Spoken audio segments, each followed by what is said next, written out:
దేవుని మందసాన్ని కనుక మనం తీసుకొని వెళ్తే మనకు విజయం వస్తుంది అనుకొని ఫిలిస్తీన్తో యుద్ధం చేయడానికి దేవుని మందసాన్ని తీసుకొని వాళ్ళు వెళ్ళారు.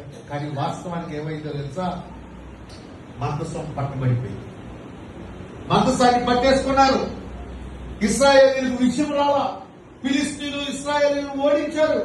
ఫిలిస్తీన్ల చేతిలో ఇశ్రాయేలీలు పారిపోయారు. దిక్కు తోచని పరిస్థితుల్లో పరుగులెత్తుతూ వచ్చారు.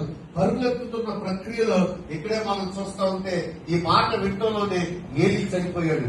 ఈ మాట వింటంలోనే అతని భార్య తెరిమికి చనిపోయారన్న సంగతి తెలియటంలోనే ఒక పిల్లని ప్రశ్నిస్తే డెలివరీ అయినప్పటినే ఆయనకు ఒక పేరు పెట్టింది. ఏంటి ఆ పేరు?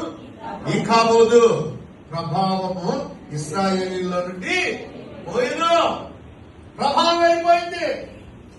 చూడండి, ప్రభావం లేని వారుగా ఉన్నారు వీళ్ళు.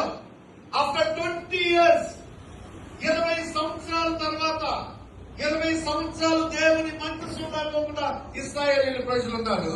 20 సంవత్సరాల తర్వాత 20 సంవత్సరాల తర్వాత ఎప్పుడైతే సమూయేలు వారి పైన న్యాయాధిపతిగా పరిపాలన చేయడం ప్రారంభించాడు, అంటే అప్పుడు చెప్తా ఉన్నాడు 20 సంవత్సరాల తర్వాత ఆత్మీయ స్థితిలో చెప్తా ఉన్నాడు. ఏ ప్రభావం వారిలో నుంచి వెళ్ళిపోయిందో, ఏ ప్రభావం వారిలో నుంచి వెళ్ళిపోయారని బాధపడ్డారో చూడండి, దానిని మరలా పట్టుకోగలిగారు 20 సంవత్సరాల తర్వాత. నేను ఈ కాంటెక్స్ట్ అంతా చెప్తే చాలా టైం అయిపోతుందని చాలా పరుగులు పరుగులెత్తుతా ఉన్నాను.